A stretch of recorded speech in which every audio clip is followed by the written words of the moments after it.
For 70 years, the world's most famous bridge has been under constant attack from nature's destructive forces. Treacherous currents batter its foundation. Fierce winds bend its towers. Sea fog, laden with corrosive salt, eats away at its massive metal heart. With a tireless team relentlessly replacing the cracking concrete and rusting iron, the bridge stays one step ahead. But the worst is still to come.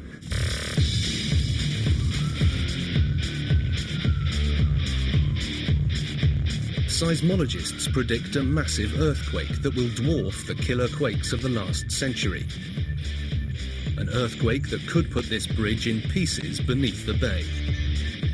In a race against time, San Francisco's Golden Gate Bridge is being rebuilt to withstand the most powerful force on Earth.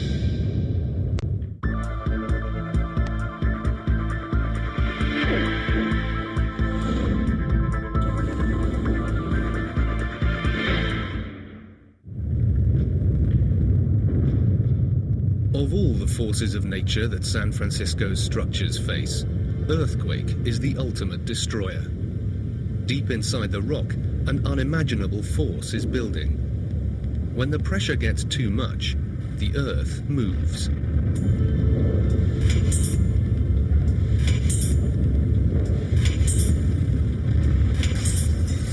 In San Francisco, it's happened before, and it's going to happen again.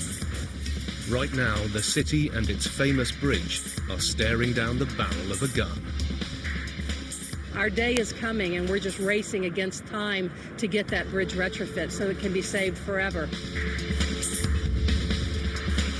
The prediction is there is less than 35 years to save San Francisco's most beloved landmark. Within next, I think 35 years, we'll have a really major quake. Against this ticking clock, engineers are urgently retrofitting the bridge against the next expected major quake. 100 years ago, San Francisco was destroyed by a major 7.9 earthquake. The really serious news for the bridge is the next seismic event is forecast to be nearer and bigger than any of the original bridge designers could have imagined. To stand any chance of survival, the steel and concrete of the 70-year-old superstructure is undergoing a major overhaul. We are retrofitting these structures for 8.3 on the Richter scale. In a $400 million retrofit, they're strengthening and retuning its worn-out frame to face an 8.3 earthquake, bigger than anything in living memory. But even before the bridge existed, here at the Golden Gate Straits, the elements were conspiring against it ever becoming a reality. And it wasn't just the risk of earthquakes stalling the dream. The winds at the entrance to the bay are far too menacing. The cold, damp fog eats metal and creates evil working conditions. And the raging waters racing through the gate are way too wild to build a structure in.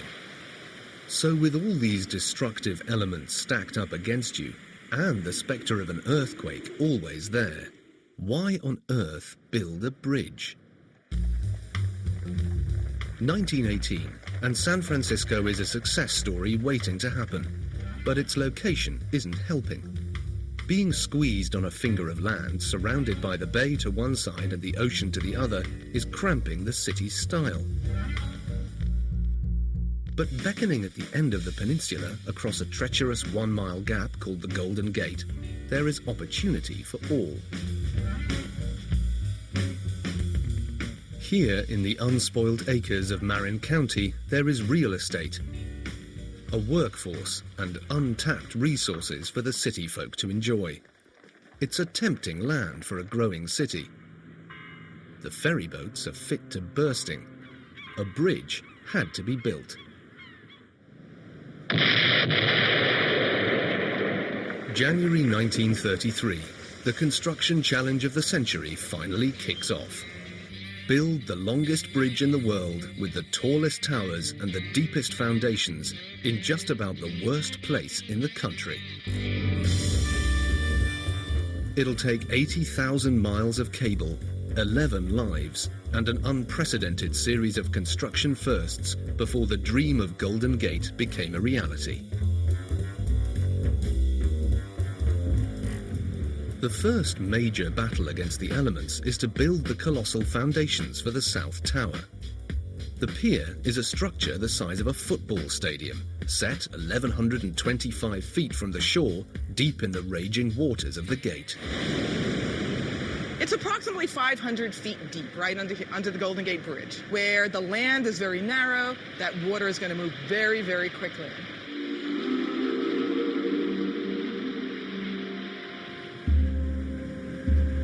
As if to demonstrate how foolhardy the venture is, in the first year of construction, fogs, storms, and currents each take their toll on the building of the South Pier.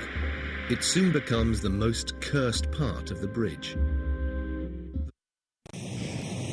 The groundwork for the underwater foundations is prepared by divers, each descending from precariously anchored barges.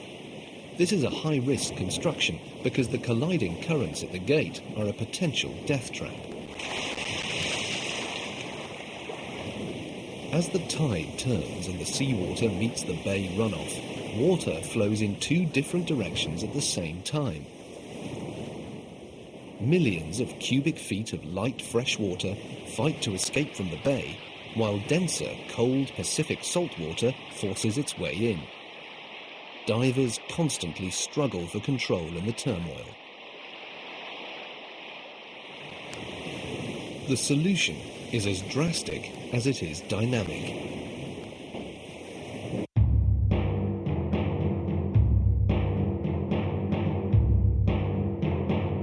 Giant steel tubes are lowered to the seabed below, and dynamite is packed into them.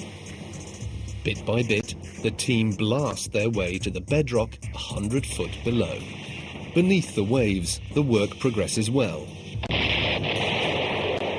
Above, it's a different story. It's too rough to use barges and floating equipment. The solution? An 1,100 foot jetty, big enough to get everything to and from the worksite. But here again, the elements rear their ugly head. Disaster strikes in August 1933. An outbound freighter 2,000 feet off course plows into the newly finished structure, wrecking the sturdy construction. The ship's captain is blinded and disorientated by the summer fog that came in without warning. It can come in rather quickly, and when it's thick, I mean, you can't see anything. You're in the fog, there's a big ship, it's headed right at you. That's kind of scary. 2 months later, and the pier is rebuilt. But an October storm lashes at the newly reassembled timbers, ripping the deck away. Yet again, it's rebuilt, only to be hit on December the 14th by an even more violent storm. 5 months later, a new jetty is built, tough enough to take whatever is thrown at it.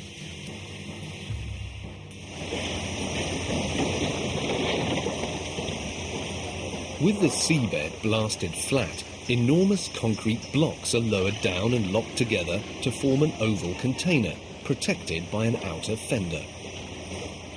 9.4 million gallons of water is pumped out of the fender, and a massive 130,000 cubic yards of concrete is poured in. Men, knee-deep in setting concrete, race against time to spread it out across the giant container, building a solid base up from the seabed. On January the 3rd, 1935, the pier, the largest ever constructed, reaches its final height, peaking 44 feet above high water. Already stacking up on the docks are the components for the next two most iconic achievements of the Golden Gate Bridge. 80,000 miles of wire for the record-breaking cables and 44,000 tons of structural steel destined to make the 746-foot towers the tallest and most graceful in the world. The next stage of this supreme construction achievement is to push the boundaries of engineering, result in a tragic series of deaths, and put the wildly driven man behind the world's ultimate bridge into an early grave. To push the limits of bridge building in the swirling currents, raging gales, and steel-eating fog of the Golden Gate was going to need some kind of an engineering genius. Only one man stepped up to the plate, a short German from Chicago with a giant ambition and an ego to match. On paper, Joseph Strauss, the driving force behind the building of the Golden Gate, was about as unsuitable as the wild, windy, earthquake-prone location. Strauss had never built a suspension bridge, didn't have an engineering degree, and yet he was suggesting building the biggest, most complex bridge in the world across the unforgiving Golden Gate.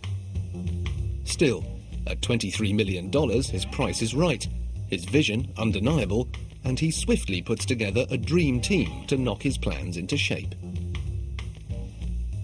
His first recruit is renowned engineering professor Charles Ellis. A meticulous, conservative intellectual, Ellis gives the project the precision and credibility it lacks. Strauss then adds Leon Moiseev, hotshot designer of New York's Manhattan Bridge. Together, Moiseev and Ellis rewrite the rules of what is technically possible. Their crowning achievements, the two suspension towers, stand over 700 foot above water. Built to precision by the elite ironworkers, or bridgemen, as they like to be called. These men travel the world in search of elite construction jobs. At the Golden Gate, it was like bees to a honeypot. The components for the towers are fabricated in Pennsylvania and then transported by barge via the Panama Canal all the way up the coast to the bay. They're constructed from clusters of hollow cells fashioned from inch-thick steel plate. Each tower shaft was formed from a honeycomb of cells, 97 at the base, reducing in number to 21 as the towers rise up and narrow. These stepped-off towers are a design first. Shaped to support 75 million pounds of deadweight in the cables and roadway, and, if the bridge is loaded end-to-end with trucks, an extra 9.5 million pounds of live weight. The towers are the masterpieces that define the Golden Gate Bridge. Inside and outside each tower run 23 miles of ladders, reminding us with each rung that this monstrous construction was built by men, step by step. It was our ironworkers of the same local I'm in, 377. It was our ironworkers that built the bridge. We admire those men that were up on the bridge, putting it all together. Out on the structure, high above the waters, in the winds and fog, it's as precarious now as it was for the early builders. It's miserable. It's miserable. I mean, you have to hang on. You got one hand for the bridge and one hand for yourself. At best, working on the bridge was miserable. At worst, it's treacherous. But it's the Depression, and work is scarce. Men were queuing round the block for soup, or better still, work. But even at a time when labour was two a penny, Chief Engineer Strauss took pride in the welfare of his workforce. With great foresight, he was obsessed with safety. At the time, it was understood you'd lose one life for every $1 million spent on a construction project. Strauss would not accept 23 corpses as a price for his bridge. He's not only the first to insist on hard hats and safety cables for all, but goes as far as experiments with sunscreens, glasses to stop sun blindness, and even a cabbage-based hangover cure for his hard-working, hard-playing crew. The biggest and most expensive safety measure was a giant net, like the ones used by circus high-wire acts. It was strung underneath the span as it extended out over the water. It cost around $125,000, but it would go on to save a total of 19 lives. A lucky bunch who all became members of the appropriately named and exclusive Halfway to Hell Club. May 1934, and the American flag is proudly flown on top of the completed Marin Tower. A group of hardy souls stand tall on the highest bridge structure ever constructed. 44,310,450 pounds of steel assembled in a maze of hollow segments so complex that men get lost in them. All held together by 300,000 rivets, each one hammered in by hand. Now come the cables, the longest and thickest ever fabricated.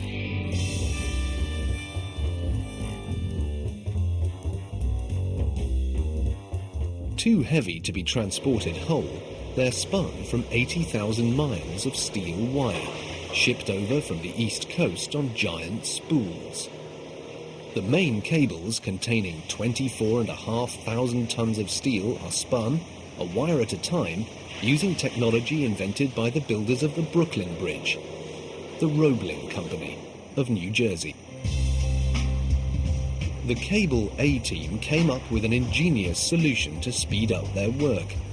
Instead of one carriage to carry the individual wires across the water, they put two on the job.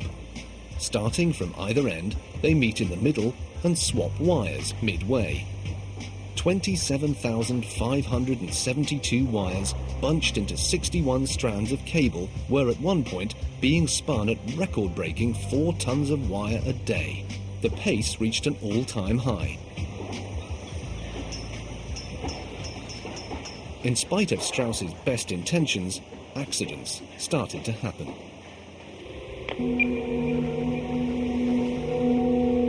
On February the 17th, 1937, tragedy struck. A pair of workers were in the famous safety net collecting debris when a platform above them suddenly failed. The 5-ton structure and a crew of 12 men crashed down into the net. It held, but only for a moment. Then it cracked like a machine gun and ripped like a picket fence, splintering. 12 men fell to icy deaths in the waters below. There were only 2 survivors. One, seriously injured, was picked up clinging to a floating corpse he thought was alive.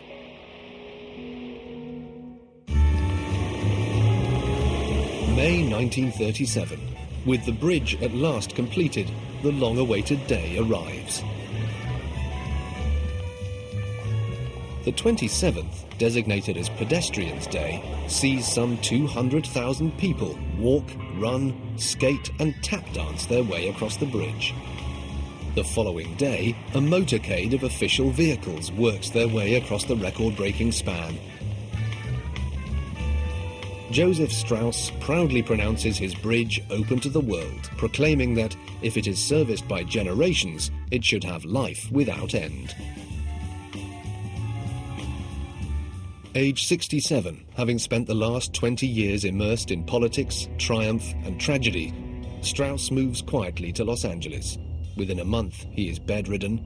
Within the year, the man whose vision and determination built the bridge is dead.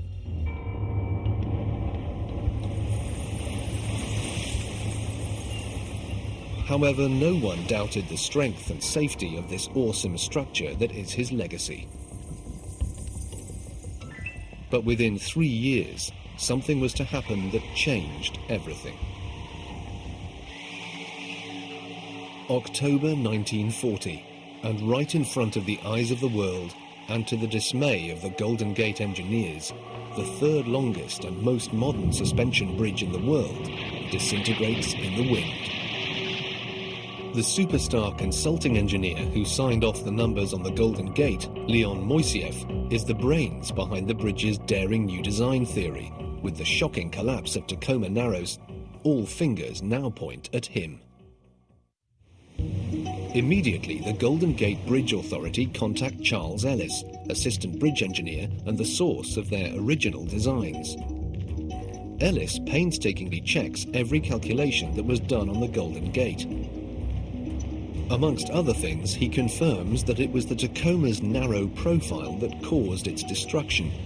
The Golden Gate ratio of width to length at 47:1 is positively chunkier than Tacoma's at a slinky 72:1. This, combined with a better wind deflection profile, says Ellis, puts the Golden Gate in the safe zone.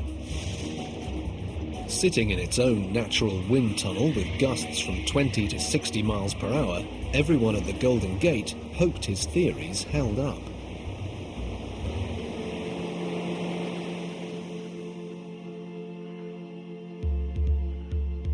For many miles in either direction, there is nowhere for the wind swooping across the Pacific to break inland. The gate is that break. As the wind picks up, it becomes a danger to traffic, especially when the bridge is the first thing a winter storm hits after a mammoth journey. What happens is, like trucks, because they're taller, they get hit by the wind and they have a hard time staying in their lane.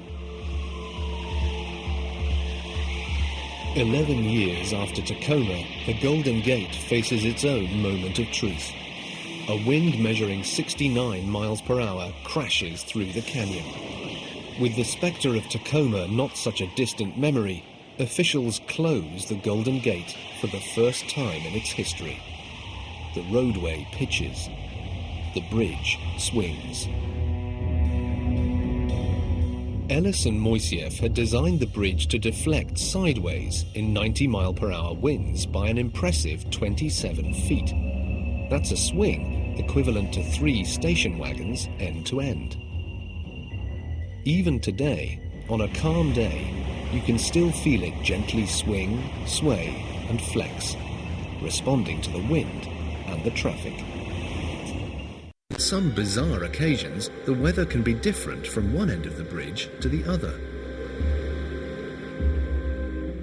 You can be at one end and be in the fog and the miserable weather, and at the other end you can be and it'll be nice and like t-shirt weather.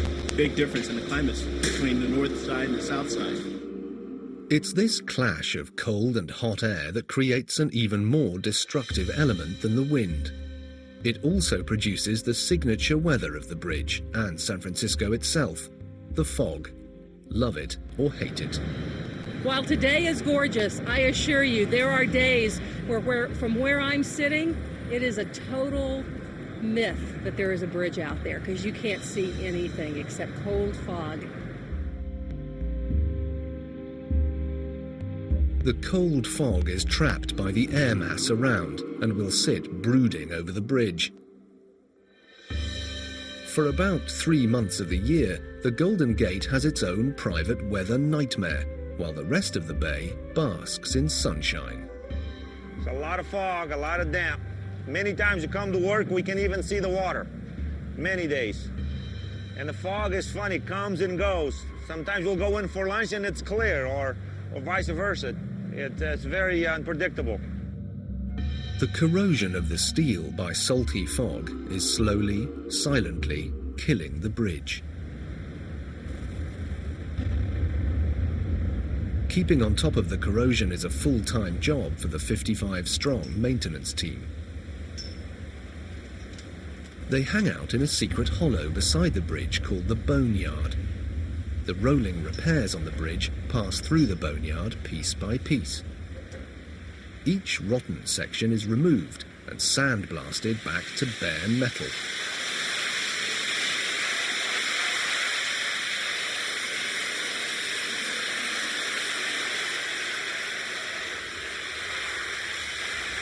In some cases, like this stair panel, the metal fabric has been eaten by the salty air to beyond the point of no return. When this happens, new sections are manufactured using the old sections as template. These cross pieces are being recut exactly like the originals. They will be primed and finally sprayed in the famous international orange colour. Then they will be fixed out on the bridge to face the fog. Even underneath where you would think you'd be protected from the rain, even underneath you'll get that moisture from the fog on the structure, and it's raining on you underneath. These steel pins that tie the suspension part of the bridge to land have rusted solid. They have to be cut out and remade. In fact, piece by piece, as it rusts away, the bridge is being replaced. Much of what is now the historic Golden Gate is new. The skill of the original bridge builders lives on in the ironworkers of today. The main cables are one of the few sections that remain untouched from the day they were built. The secret is the way they were sealed, way back in 1936. Once the wires were stretched across from one anchor to the other, they were squeezed together with 120,000 pounds of pressure and then cable bands strapped around. They were then coated in rust-proof paint and wrapped in 3 miles of steel casing. They're as sound today as the day they were spun. Today, a section of the cable is a star tourist attraction next to the statue of Strauss. Visitors place their hands on the slice and marvel that strands no larger than a pencil can hold up an 887,000-ton bridge in a 70-mile-per-hour gale. What they don't know is that a destructive force far greater is building in the ground beneath their feet, and it threatens the very existence of the bridge.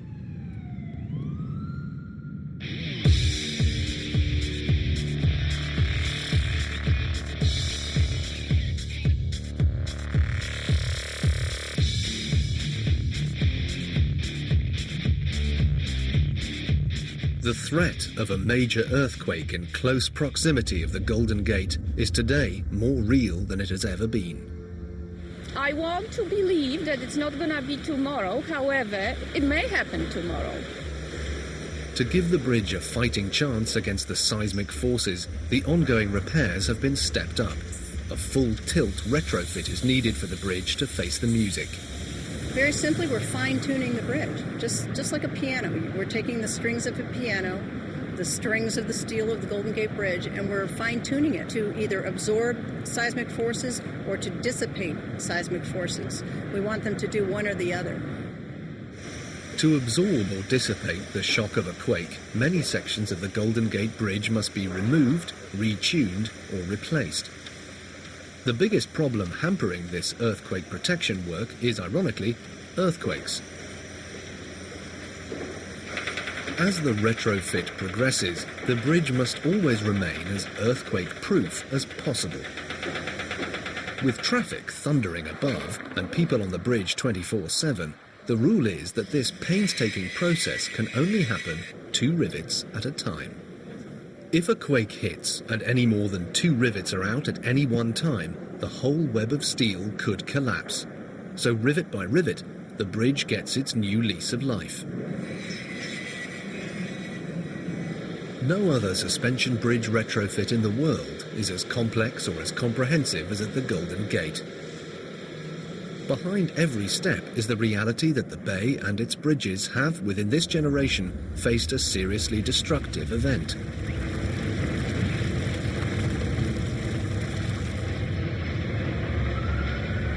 At the end of the 1980s, the Loma Prieta earthquake shook up the Bay Area and the lives of just about everyone who lives there.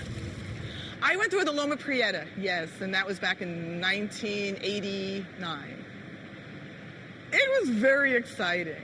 Yeah, so anybody who is a geology fan, I think, would have found it quite exhilarating. All earthquakes are measured on a scale called the Richter scale. Tiny ones called microquakes can only be recorded by seismographs, but anything over 3.5 can be felt by a human. Loma Prieta was 6.9, and everyone felt it. The quake left 14,000 homeless, 62 people died, and around 3,000 were injured. Property damage was estimated at $7 billion. On the day the earth shook, the security officers at the Golden Gate Bridge heard the shockwave as it rumbled through the ground. I was actually in this office. The noise sounded like a locomotive was driving through the building. The Golden Gate had never encountered forces anywhere near the level of the Loma Prieta earthquake. Even for seasoned Californians, the intensity was beyond experience. I'd lived here all my life, but I'd never been involved in an earthquake that strong, and I'll never forget it. The infrastructure of the Bay Area took a serious beating. In Oakland, 1¼ miles of the upper section of the Cypress Viaduct on the Nimitz Freeway collapsed. 42 people were killed, crushed to death in their cars on the lower deck. To the north, a 30-foot section of the Bay Bridge, built at the same time and by many of the same workers as the Golden Gate, collapsed in on itself. On the evening of the quake, at the Golden Gate, the bridge began to sway. This is the invitation that the then chief engineer Dan Moen has been waiting for. He got in his car and began to drive across it. At the height of the earthquake, I was right at the center of the main span. I was driving my car, and my first impression when the earthquake started was, doggone, I've got a flat tire. Dan is feeling the initial shake from the quake. That's 75 million pounds of dead weight on the move. As the shock transfers through the structure to the roadway and the cables, they begin to absorb the forces by moving. So you can see the suspender rope start vibrating quite rapidly, and then we knew for sure it was an earthquake.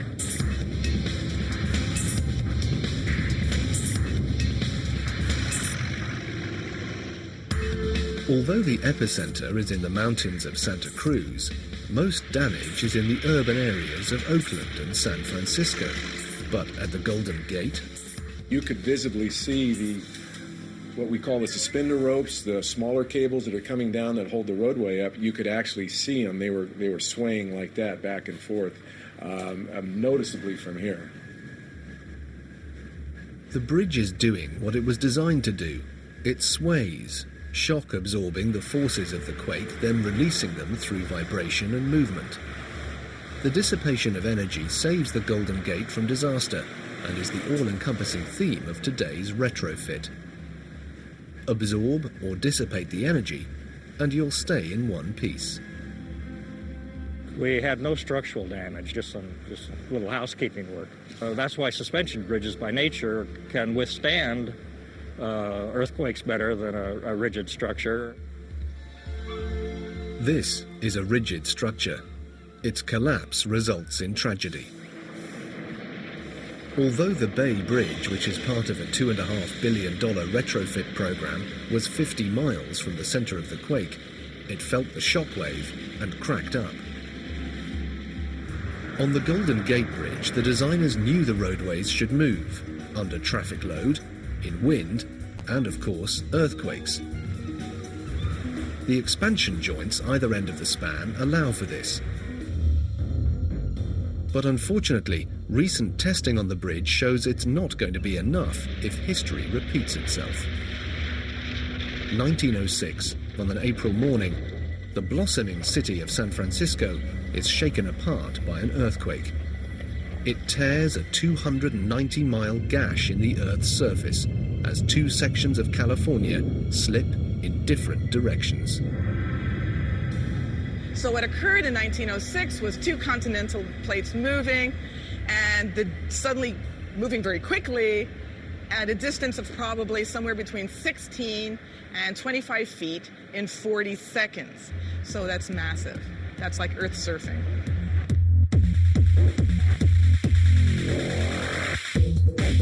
There is no warning. It's all over in 40 terrifying seconds. People are killed in their sleep by falling debris. Fires break out, started by jets of flame from the ruptured gas mains. It's thought that 3,000 people are killed. Some bodies are never found. Over 28,000 buildings are destroyed, and half the population is homeless. A massive 7.9 on the Richter scale earthquake, large enough to be detected all over the globe, wipes out San Francisco. If the Golden Gate Bridge had existed when the 1906 nightmare struck, it may well have ended up in the bay. Today, detailed studies reveal how the bridge sits between California's two most active earthquake fault lines, the San Andreas and the Hayward. Each fault is the edge between two chunks of the Earth's surface. These continental plates that crisscross the planet move all the time, but not together and not in the same direction. And after a period of about approximately 250 years, the areas where the continental plates are caught are going to fail. And what happens is they don't just shatter. What they'll do is they'll release every ounce of energy they stored when they were much larger. In 1906, it was a phenomenal amount of energy. It rates as one of the most significant earthquakes ever, and along with the Loma Prieta, it has generated a wealth of seismic knowledge.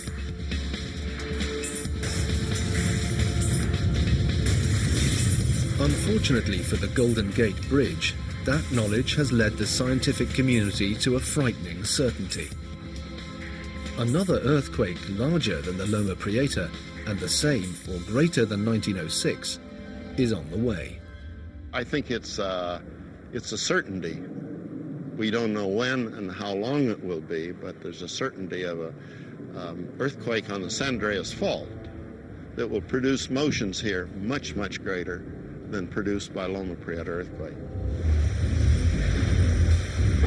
With today's seismic and structural understanding, the smart money reckons that in order to stay standing, the Golden Gate Bridge urgently needs a serious upgrade. The two key new technologies being enlisted are isolation bearings that separate sections of the bridge and absorption devices to take the force of the earthquake and hopefully spare the structure. The retrofit is complicated and expensive, but there's nothing better than feeling your own earth tremble to convince you to get on with it. It's one thing to think about them theoretically. It's something else to wake up in the middle of the night with the bed shaking and the windows rattling and wondering whether or not the roof's about to fall in. My commitment to seismic retrofitting became much, much more personal after my first earthquake was experienced. So how can a retrofit, unlike anything done on a suspension bridge before, save the Golden Gate from the next big one?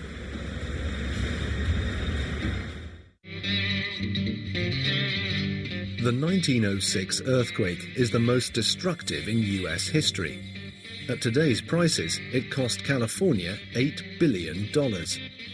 What the scientists predict is that an earthquake the same or larger is on the way. For the 70-year-old Golden Gate Bridge, it's very bad news. It may happen tomorrow. It may happen in 10 years. But one thing we know, it will happen. And when it does, the bridge must be ready. But how far can you go, and ultimately how strong an earthquake should you be prepared for? The state hired professionals to determine what is the maximum credible earthquake, and that's an 8.3 earthquake. An 8.3 earthquake is catastrophic. The Loma Prieta was a 6.9, and it killed over 60 people and cost over $10 billion. The energy release by an 8.3 is the equivalent to the detonation of over 3 billion tons of dynamite. That's a serious hit for any structure.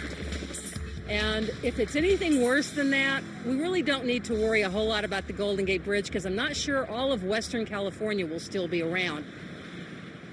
The retrofitting is based on the heart of the earthquake event, the epicenter, being in the bridge's own backyard, just 7 miles west on the San Andreas Fault. The engineers must retrofit for what's called the maximum expected event from this nearby fault. Now, of course, they're retrofitting for a magnitude 8.3, which is maximum expected event from that fault. The maximum expected event is a curious cutoff point. What it actually means is, at what point does it become a waste of money to fix up the bridge to survive an earthquake? In the case of the Golden Gate, that's a lot.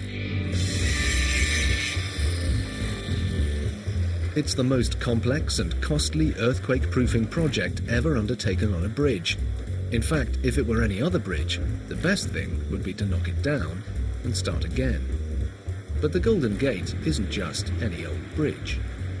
If you talk about important structures in America, you talk about the Statue of Liberty and the Golden Gate Bridge. It's without doubt the most recognizable bridge on Earth. It's awesome. I think that every engineer that has ever worked on a bridge has a very deep feeling about it.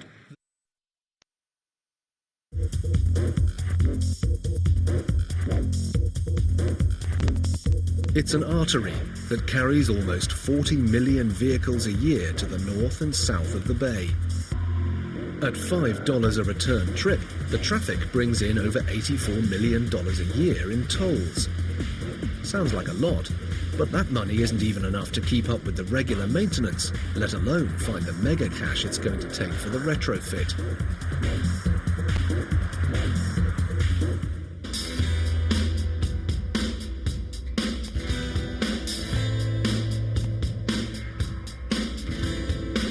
A short drive across the Bay Bridge in Berkeley, California Transport are also putting earthquakes at the top of their agenda. Caltrans are super focused on seismic forces. They have to be, ever since the Loma Prieta quake took out so much of their infrastructure, including the Bay Bridge itself. They're testing ways to absorb and isolate the seismic energy from an earthquake. To do this, they make their own quakes. This is the largest shake table in the USA. It can simulate every earthquake that has ever been measured. These are the hot new bearings destined for the Golden Gate Bridge. They're the devices that should keep it standing into the next century.